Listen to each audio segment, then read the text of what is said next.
Hola, mi nombre es Paula Alessandro González Martínez. Actualmente me encuentro cursando el segundo semestre de la carrera en Derecho en la Universidad Juárez Autónoma de Tabasco y hago este video para la materia de Teoría del Estado.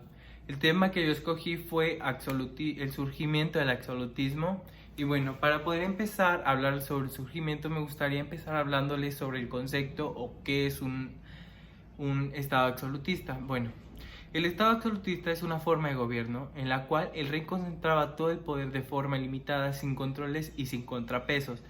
Es decir, el gobernante tenía un poder absoluto y es de aquí de donde surge el nombre Estado absolutista, ya que él no tenía que rendir cuenta de sus actos ni contaba con una oposición de índole legal ni electoral.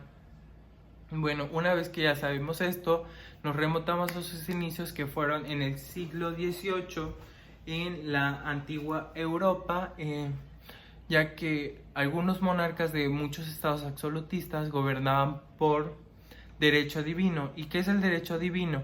Es la manera de regir en la tierra, pero que se decía que provenía directamente de Dios.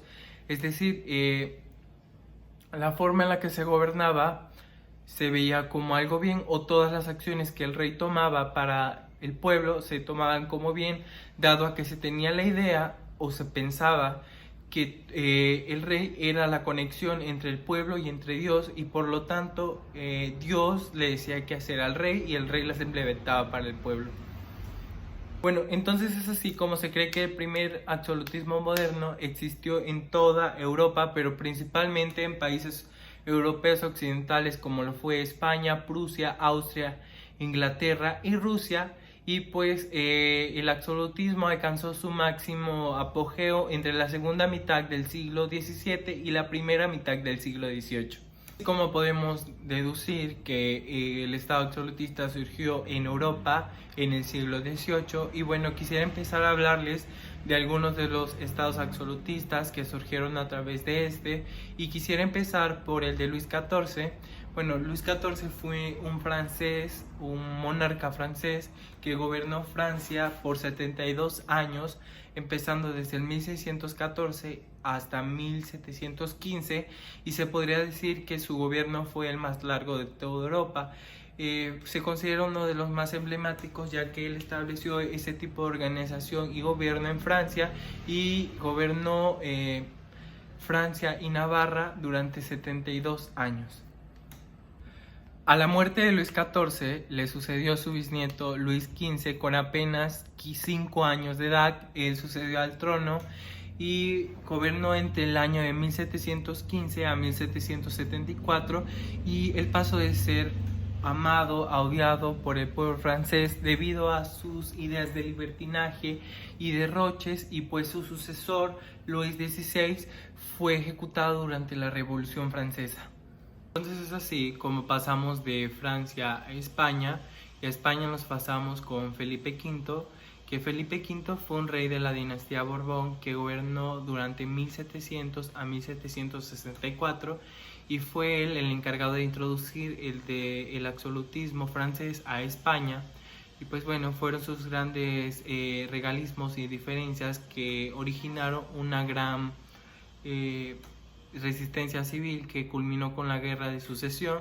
Y bueno, su sucesor es Carlos III, que gobernó entre 1716 a 1788, y su hijo Carlos, que de igual manera gobernó entre 1748 a 1819.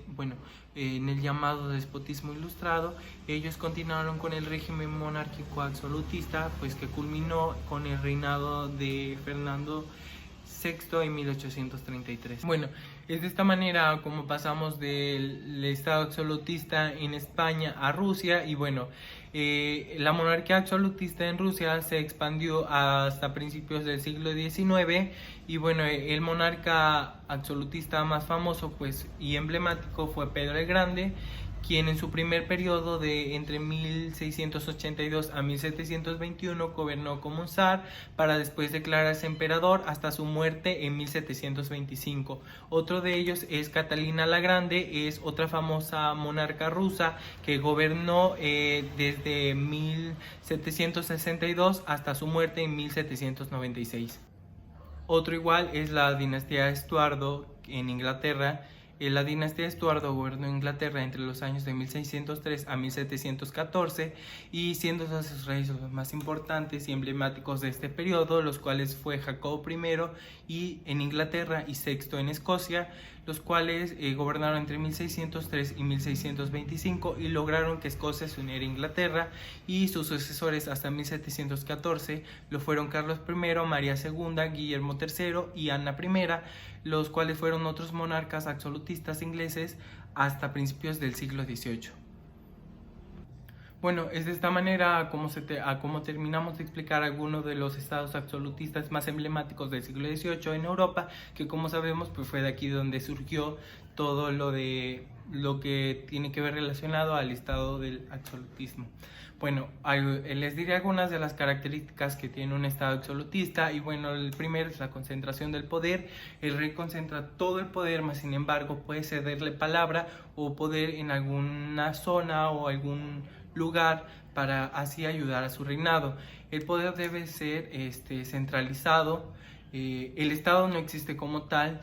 Como lo dijo Luis XIV, el Estado soy yo, porque no se toma en cuenta la palabra del común popular o de las otras personas, mas sin embargo lo que el rey decía es lo que se hacía, sí o no quieras. O sea, era lo que se tenía que hacer, y muchas veces las personas cambiaban su libertad por la seguridad que les brindaba un Estado. El Papa, al igual que el monarca, eran la figura de Dios aquí en la tierra, por lo tanto no tenían que estar sujeto a ningún límite o ley o un poder terrenal.